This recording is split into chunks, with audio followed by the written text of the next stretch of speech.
It's that time again. The time where everyone whips out a scroll and begins reading their picks for the best albums of 2023. My name is John, and I'm here to tell you my top 25 favorite albums of the year. Obviously, I didn't hear everything, nor would I want to, but I did listen to over 100 new albums, with most coming from the many subgenres of rock, alternative, shoegaze, and pop. If you're down to hear about some fantastic albums that I love, then stick around, take screenshots, and drop a like on the video because it helps me out big time, and comment your own list below and I'll reply to as many of them as I can.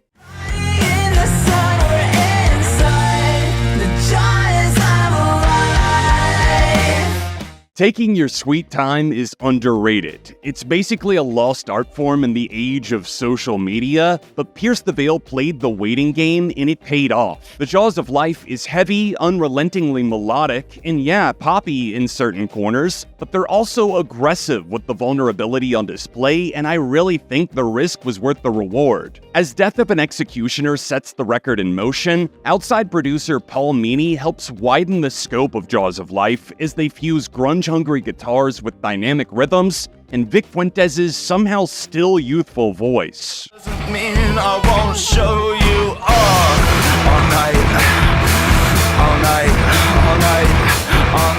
If you're in search of a post-punk album in need of a firm bonk, welcome to your blind date with the most erotic, self-loathing animal of 2023. Pulsating earthquakes of demented bass, chest-piercing guitars, and ravenous synths will leave your speakers weak at the knees as their frontman writhes like a snake sacrificing itself for your pleasure. I didn't expect to walk away loving this, but if you approach it with an open enough mind, you might find yourself sipping on the Kool-Aid. Top of the dead to you.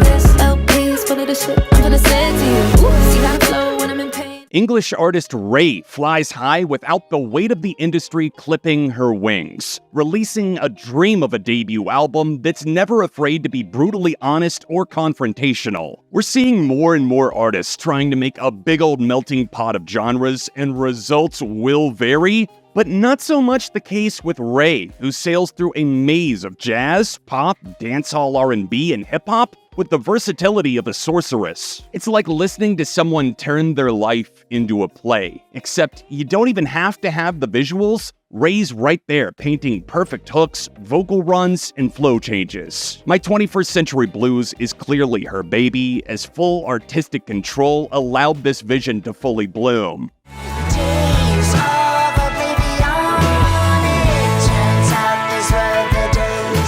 Alternative music spaces are so blessed to have Metric putting out high-caliber music on a regular basis, and frankly, it's concerning that I don't see enough love for them here in the States, at least not beyond, well, you know what? Take it away, Captain Marvel. Hello again, friend of a friend. Emily Haynes' quill pen dips into more socio-political ink, giving this pair of albums a sense of interconnectivity without recycling too many of the same themes or production tricks. I love seeing the entire band get together and slide in elements of post-rock, indie-tronica, hard-laced alternative, all kinds of cool stuff to give new life to Metric in their 4th decade together.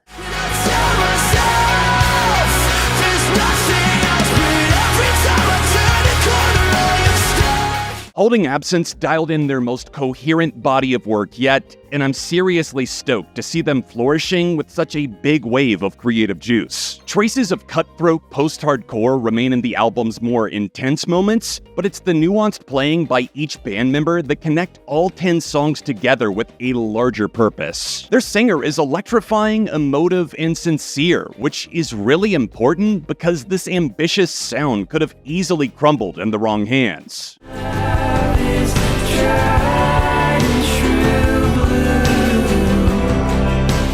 The record didn't quite have the shelf life I expected it to, but nonetheless, the trio of Lucy Dacus, Julian Baker, and Phoebe Bridgers built an immense experience that expertly flexes their group chemistry and individual prowess. Emotional arcs include fuming over impending doom, black holes in the kitchen, and embracing the strength of femininity in the context of adulthood friendships and beyond. They rock out more than you might expect without shedding their earwormy characteristics that make songs like Not Strong Strong Enough and Satanist totally stand out, and of course I'm gonna repeat myself again, Julian Baker is the heart and soul of the trio.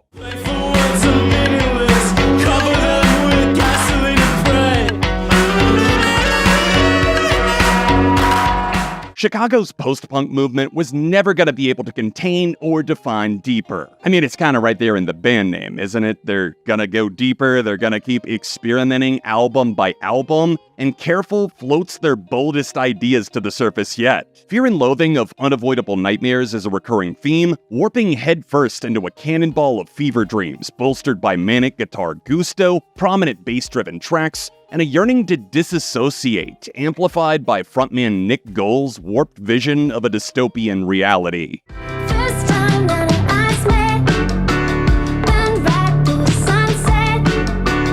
Take it down, take 2 steps, baby. Tennis admittedly fell off my radar for a while, but what a comeback! Pollen is the latest and greatest from the musical husband-wife duo, and it's arguably their most persuasive and smooth as they glide over the tracks like an Olympic figure skater in their prime. From the seductive opener Forbidden Doors, the intent is clear.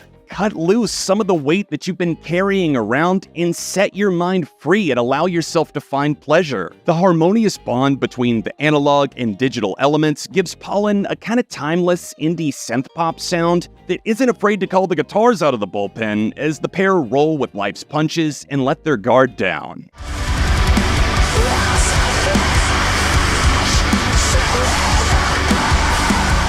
Take Me Back to Eden stands tall as their third full-length album offering. The hour runtime might be a tough pill to choke down, but the sensational genre weaving keeps you on your toes as Vessel guides the ship with his eerie, emotive voice. Admittedly, there's a few straight-up misfires, which has been the case for every Sleep Token album, mostly on tune, but outside of Do You Wish That You Loved Me, that song is so bad I wish I could scrub it from Eden. The rest of the record doesn't have any major speed bumps. I'm loving their evolution towards longer, more progressive compositions on display on major standouts like The Summoning, Ascensionism, and of course the title track. Sleep Token are much more than Vessel, and it's those band members and their hypnotic playing that makes this album dominate with a huge sense of purpose. Be my warrior, just you and I. Be my warrior, and I'll be alright. Didn't have post-punk band goes acid jam band alternative country on my 2023 bingo card, but Geese really brought that fairy tale to life, and it straight up slaps. 3D Country might be the most fun album of the year for the simple fact that I can tell they had an absolute blast trying out weird shit in the studio as they pieced this artwork together. From yearning daydreams to straight up howling crescendos, the whimsical bluesy affectation drops into the bones of the album as seen on Cowboy Nudes and Tomorrow's Crusades. Geese kind of cheekily drew a line in the sand with legendary producer James Ford, only to jump over it in a dune buggy and defiantly redraw the marker further down the beach.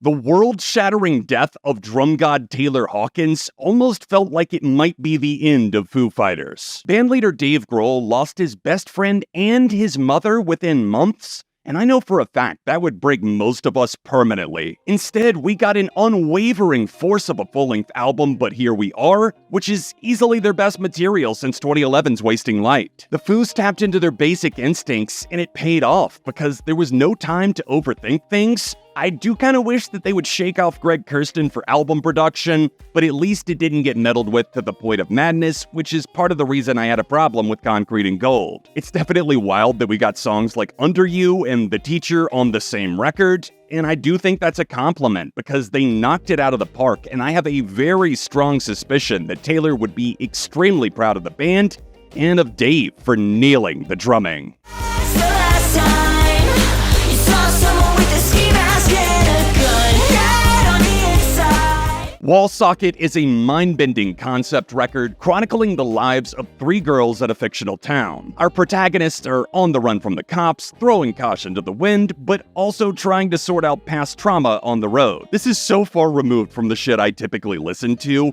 but I'm kinda ride or die for what Underscore's created? Genre? What genre? It's a melting pot with everything from blazing folk to nu metal, hyperpop, chamber rock, and I'm realizing that probably makes it sound unhinged, which it is in a good way. In fact, I would say it's the most successful Frankensteining I've seen since Poor Things. The sense of scale and world building is ridiculously good, chef's kiss, revealing an album that gives you so much of itself. Maybe you discover a little bit more about you as you listen. Nothing that change may come when the night rolls in. Late bloomer in the building, but I had myself a super shoegazy summer that involved taking the plunge, the dive, if you will, on Slowdive. And I instantly felt a very deep connection to their music. Not everyone was as keen on the slightly more straightforward Everything is Alive, which maybe is fair. I just have the advantage of not having a built-in bias towards the old stuff. Works like the self-titled and Souvlaki are even stronger records. But that doesn't negate the delicately lush, sharp, atmospheric pressure they balance perfectly on LP4, nailing that sweet spot between the Twilight Zone and a faraway mellow paradise.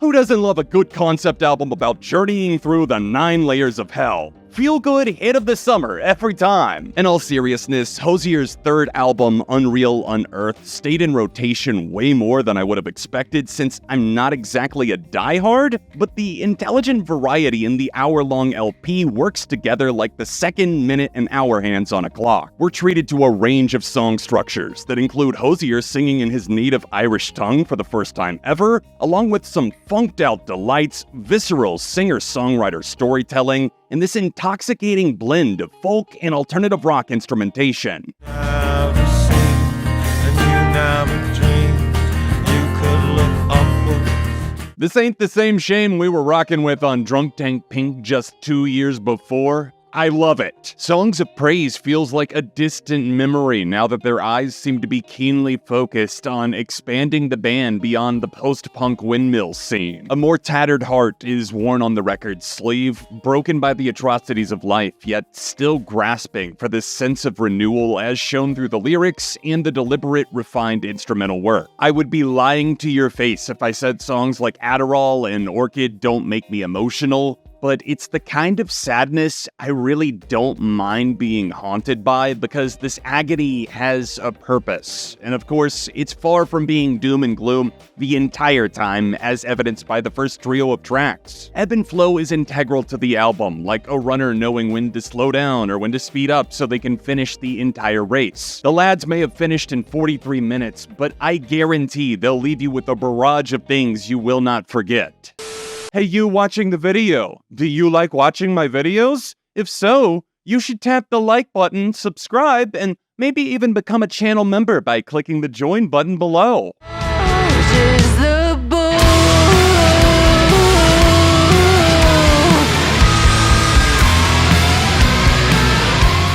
For some weird reason, this album makes me think of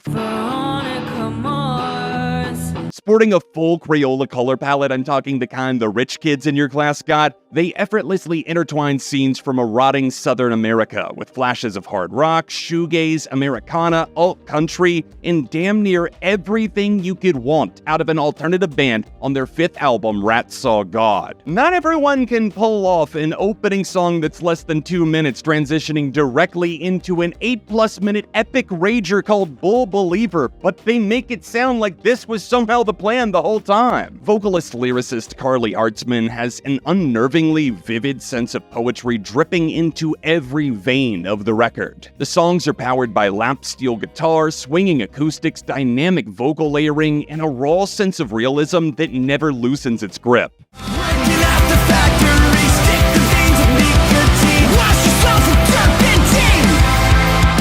You know we were never supposed to get this version of Blink-182 again, and if we did happen to get that miracle, that Hail Mary, it wasn't supposed to be good. Are we maybe underestimating just how insane and beautiful that is, that Tom DeLonge, the prodigal son, has returned home one more time? Travis does his best to replicate their former producer, the late great Jerry Finn's knowledge behind the board. It's kind of his way of attempting to recapture the spirit, and it works for me more often than not. I can see why some take issue. You'll hear a lot of familiar mixing tricks, along with the nostalgic synth and guitar tones. Don't ever expect them to fully mature, because that's never gonna happen, but it is a pleasant surprise to see how much they pushed the boundaries and thought outside of the box at least just enough to make this work. They do that without straying too far from their knack for dynamic vocal swaps, simple, punchy riffs, and of course, beastly drums from Travis Barker.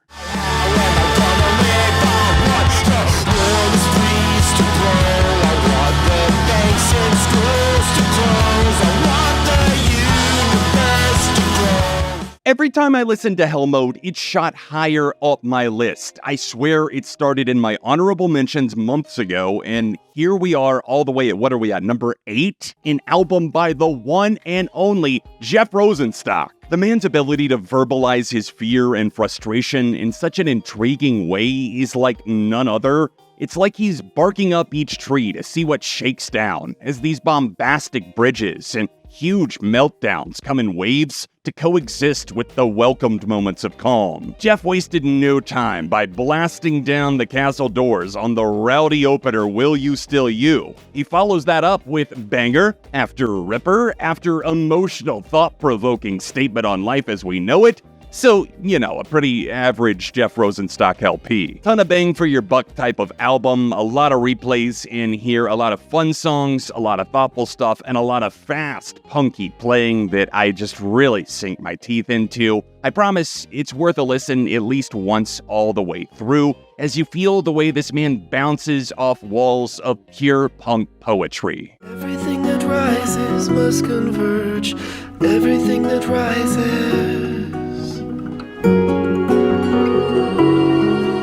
Friends, family, and fans. The 3 Fs, what do they all have in common? The 3 Fs have all attempted to introduce me to the music of Sufjan Stevens, and all have failed for some unknown reason, dating back to a high school parking lot in the year 2008. It's a cop-out, but I really did have a misconception about the type of music he made. That, along with there being so many artists who I've just never had the time to explore, but I'm glad Javelin fell into my lap at the perfect season. Someone sent me So You Were Tired on stream, and the harrowing pain I felt from every fiber of his being instantly made me emotional and also a little bit resentful of my past self for being so late to the game. Struggling to keep your head above water is a recurring thread interlocking the joints and muscles of the album's skeleton. The icy running start moves with the grace of a swan, reflecting the poetic word flow that pretty much every track features. For him to pull the thorns from his side and then humbly offer up this beautiful rose, it's overwhelming. I can't shake the sting of every word sung, and I think this record will be in my life for a long time.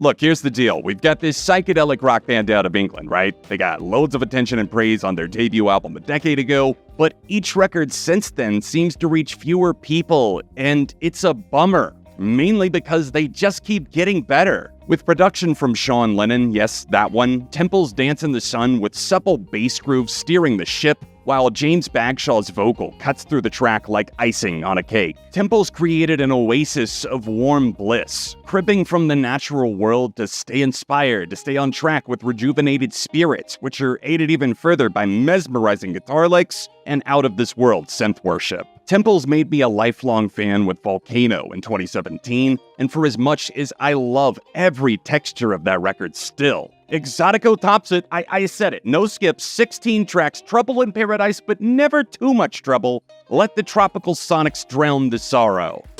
Okay, here's the part of the presentation where I queue up a slideshow because I totally did do the work, okay? I didn't write up the report. So without further ado, here's some more albums that I loved and just couldn't quite find a spot for, okay?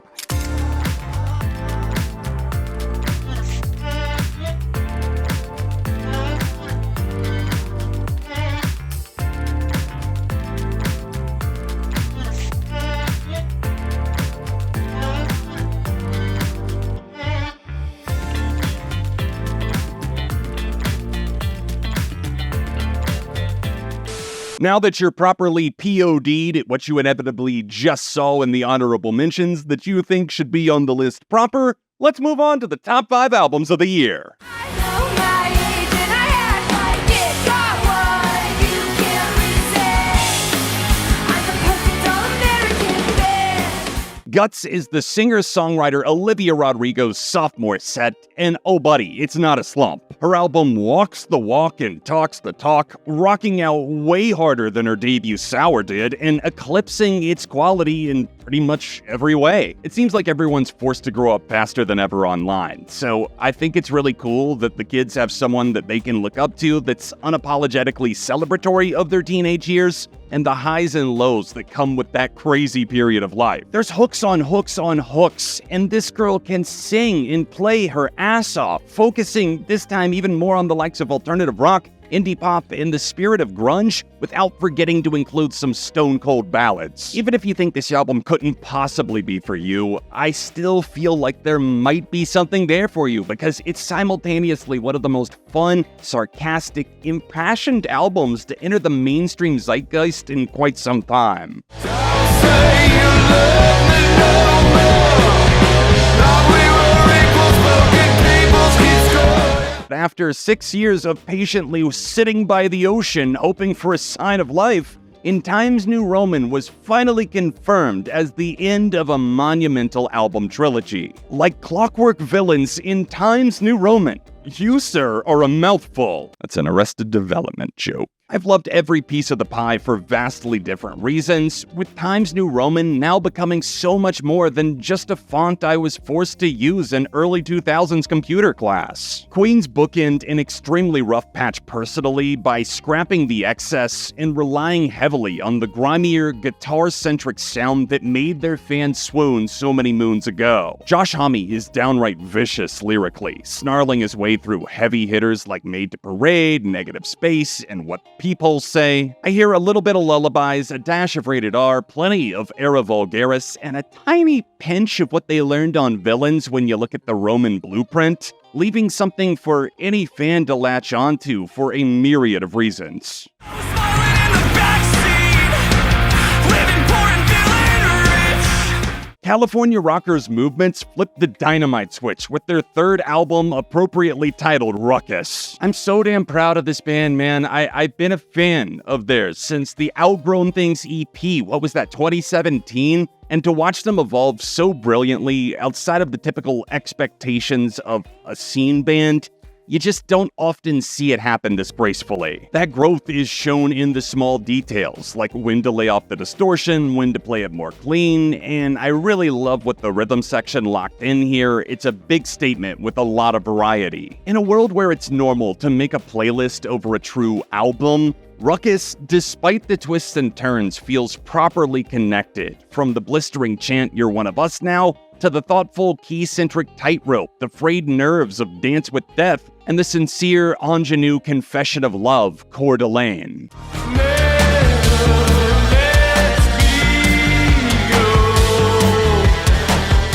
Depeche Mode's unrelenting sorcery struck again when we least expected it to, after the tragic death of keymaster Andy Fletcher in 2022. Memento Mori marks yet another masterpiece in their discography, which adds to the list that's somehow still growing 40 years later. It's hauntingly exquisite to hear Dave Gahan's deceptively smooth voice ringing out with such controlled inertia over Martin Gore's brooding lyrics and lavish instrumentation. Ghosts Again set the bar pretty high as a lead single, but I will die on the hill that the best bits are further down the rabbit hole waiting to be discovered.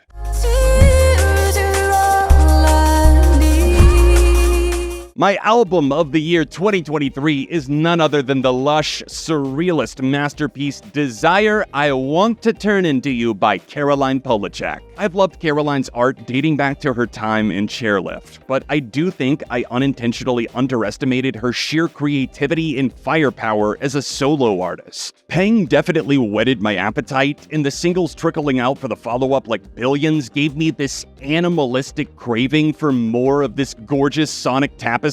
The door to Desire opened on Valentine's Day, as Caroline invited listeners to forget the Hallmark holiday in exchange for a moment of true, intimate serenity. 12 songs across 45 breathtaking minutes. Caroline and her primary producer, Danny L. Harrell, put in the hours to make this record sound immaculate. I'm talking pristine, laser-focused, but never sounding like it's trying too hard, dedicating much of its runtime to the sweet, underutilized mid-range sound. You'll discover something new each time through, and if my cynical ass can feel this happy listening to something, maybe take a chance on the album and see if you don't feel disgustingly warm inside after. Thanks for tuning in to see my picks for the top 25 best albums of 2023. Leave your top 10 or whatever you want to share in the comments below. And while you're down there, if you haven't already, smash that like button. It helps me out a ton. Check out my favorite songs of the year at the card above me, or check out more year-end content right over there.